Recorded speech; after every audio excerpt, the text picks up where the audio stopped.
सभी भाइयों को नमस्कार। ये हमारे बाबा की समाधि है, बाबा धर्मदास बाबा की, गांव धूममानिकपुर में। इनकी काफ़ी मान्यता है और इन्हीं के आश्रय स्थल में हम गौ सेवा कर रहे हैं और इन्हीं का प्रभाव रहता है कि आज तक जो भी इनकी शक्ति है, इन्हीं के माध्यम से हमें प्रेरणा मिलती है आगे बढ़ने की, कार्य करने की। ये हमारा खजूर का पेड़ है, आप देख सकते हो कि ये 150 साल से, जो बताया जाता है कि 150 साल से भी ज़्यादा की इसकी उम्र है और ये आज तक इतने आंधी तूफान आए हैं, कभी भी ना ही तो गिरा है और ना ही इसको कुछ हुआ है। अब बाबा की शक्ति है, इन्हीं का आशीर्वाद हम पे सदैव बना रहे। नमस्कार, आप सभी का सुनो भारत न्यूज में स्वागत है। आज हम आए हैं अर्थ फाउंडेशन में। मेरे साथ में हैं अभी दीपांशु जी, ये यहाँ पे पूरा कार्यभार संभाल रहे हैं। इनसे हम बात करेंगे, इनसे जानकारी लेंगे इस एनजीओ के बारे में, किस प्रकार काम करती है। यहाँ पे ज़्यादातर ये इनका जो मुख्य उपदेश यही है, जो गाय हमारे गौ माता जो सड़कों पे दुर्घटना हो जाती है, उनकी मृत्यु हो जाती है, तो जो दुर्घटना में गौ रहती हैं उनको सूचना मिलने पर यहाँ पर लेकर आते हैं, उनका उपचार करते हैं। इनसे हम बात करेंगे कि क्या क्या इनकी जो योजना है क्या है और ये कब से इस काम को कर रहे हैं। दीपांशु जी, आपका बहुत बहुत स्वागत है। जैसे जो अभी काफ़ी दिनों से आप काम कर रहे हो, तो इसके बताओ कि शुरुआत कैसे हुई, कब ये शुरू हुआ? जी, मैं अभियान को 7 साल पहले से सेवा कर रहा हूँ। जो भी जीव है, गौ माता के साथ साथ जो भी घायल रोड पे डॉग्स हो गए, हमारे डंकी हो गए, या कोई भी घोड़ा है, A to Z कोई भी जीव है, उसको अगर चोटिल हो जाता है, जो चोटिल अवस्था में उसको किसी हॉस्पिटल, अगर हमारे पास सुविधा नहीं है तो किसी दूसरे हॉस्पिटल में उसको एडमिट करवाना, जहाँ पर उसको समुचित इलाज मिल सके। मैंने द अर्थ फाउंडेशन की स्थापना जून 2019 में करी थी। आज इसको 1.5 साल हो चुका है। इसमें हमारे काफ़ी सम्मानित सदस्य हैं जो इसमें भाग ले रहे हैं, जो प्रतिमाह 500 रुपये, 5100 रुपये प्रति साल, और कोई चारे की व्यवस्था करा रहे हैं। कम से कम 20-25 लोग हैं जो किसी न किसी माध्यम से यहाँ सेवा में योगदान दे रहे हैं। मैं यहाँ सुबह आके 5-6 बजे इनकी सबकी सेवा, खाना, चारा, सारी की व्यवस्था करता हूँ। मेरे साथ एक भाई, मेरे गांव के छोटे भाई सैंकी, वरुण, छोटे छोटे भाई जो सहयोग करते हैं। जिस समय गौ माता यहाँ पे उपचार के दौरान मर जाती है, गड्ढा हम अपने हाथ, जेसीबी नहीं होती तो अपने हाथों के द्वारा उनका गड्ढा खोदना, उनका अंतिम संस्कार करना। यहाँ रोड पर दुर्घटना, घायल, अभी कुछ दिन पहले एक नीलगाय के बच्चे की तेज़ रफ्तार कार ने उसको टक्कर मार दी, उसके दोनों पैर बिल्कुल टूट गए। उसका हमने दादरी हॉस्पिटल में जाके उसका इलाज कराया, उसके एक टांग का ऑपरेशन करवाया, लेकिन वो इस स्थिति में नहीं थी कि वो ज़्यादा दिन जी सके। लेकिन वो 5-6 दिन अपने उपचार के दौरान ही उसकी मृत्यु होगी। फिर हमने उसका अंतिम संस्कार कराया। तो ये छोटी सी हमारी व्यवस्था है यहाँ पे। चलिए देखते हैं, दिखाते हैं।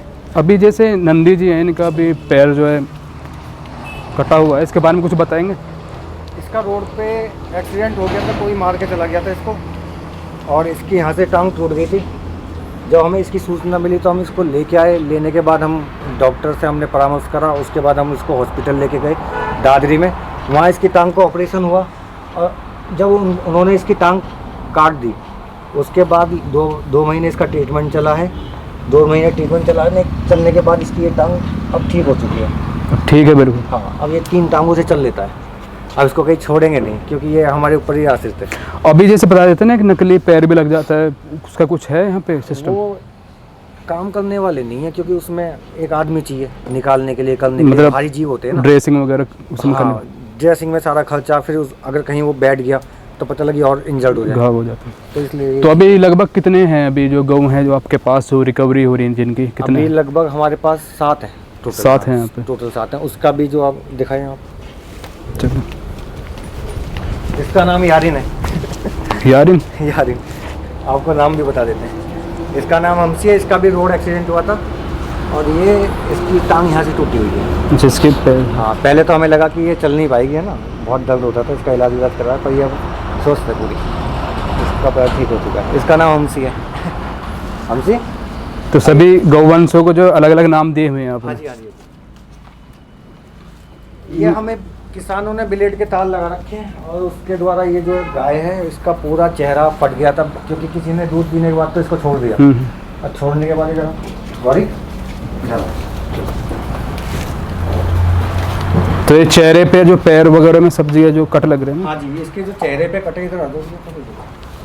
ये इसका जो पूरा चेहरा है, ब्लेड के तार नहीं, ब्लेड के तार से पूरा फट गया था। इसको फिर हम लेके आए। गाड़ी की व्यवस्था नहीं है, पैदल लानी पड़ती है सारी। और फिर इसको 1 महीने इसका ट्रीटमेंट चला। अब ये बिल्कुल ठीक हो गई है। तो अभी आप जो है खुद अपने द्वारा जो उपचार करते हो गौओं का, गौवंश का, तो क्या क्या फैसिलिटी है यहाँ पे अभी?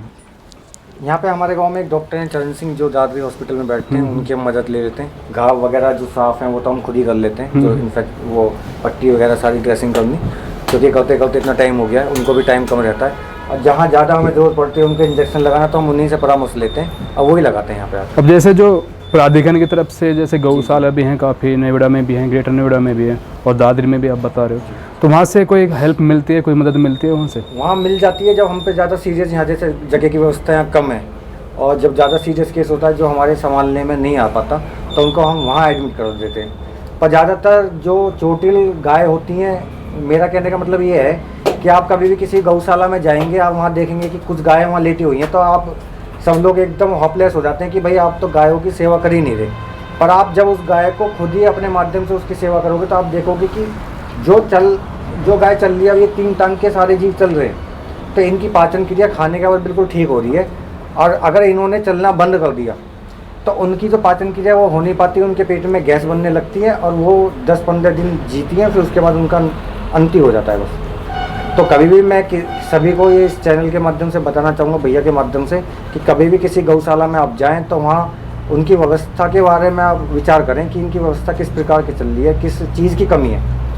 आप ये ना भड़के कि वहाँ पे गाय पड़ी हुई है वो सेवा नहीं कर रहे, क्योंकि उनका जो गाय लेटी हुई है वहाँ पे उसका बस ये है कि उसको रोड पे से हम उठा के ले आए वहाँ पे रिकवरी। हाँ, रिकवरी, और उसको सही जगह मिल गई है जहाँ उसे ना तो कोई कुत्ता डॉग उसे छेड़ेगा, ना कोई वाहन उसे टक्कर मारेगा, ना कोई उसे पत्थर मारेगा।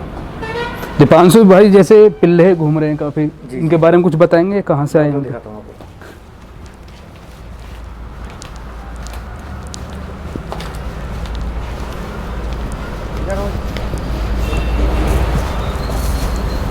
इसके पैर, इसके जो है ये सारे जो पिल्ले हैं 4-5 हैं यहाँ पे घूम रहे हैं। इसके ऊपर कोई वाहन चढ़ गया तो इसकी टांगें टूट गई पूरी, अब ये चल नहीं पाता। अच्छा, पीछे के हिस्से। आजा।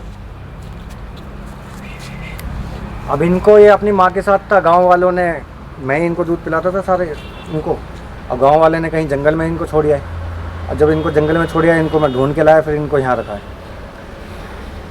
तो माँ से अपने अलग हो गए? माँ से उनको बताओ, माँ से अलग कर दिया, क्या करें इस समाज को बस। अब जैसे आपने देखा दीपांशु जी यहाँ पे काफ़ी काम कर रहे हैं, गौ सेवा कर रहे हैं, और इनको काफ़ी मुसीबतें भी आती हैं, चुनौतियाँ भी आती हैं, फिर भी ये लगे हुए हैं।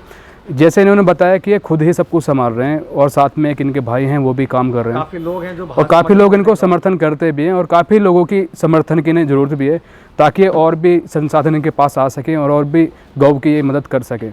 मैं आप सभी से निवेदन करता हूं, अगर आप इस वीडियो को फेसबुक पर देख रहे हैं, हमारे फेसबुक को लाइक करें।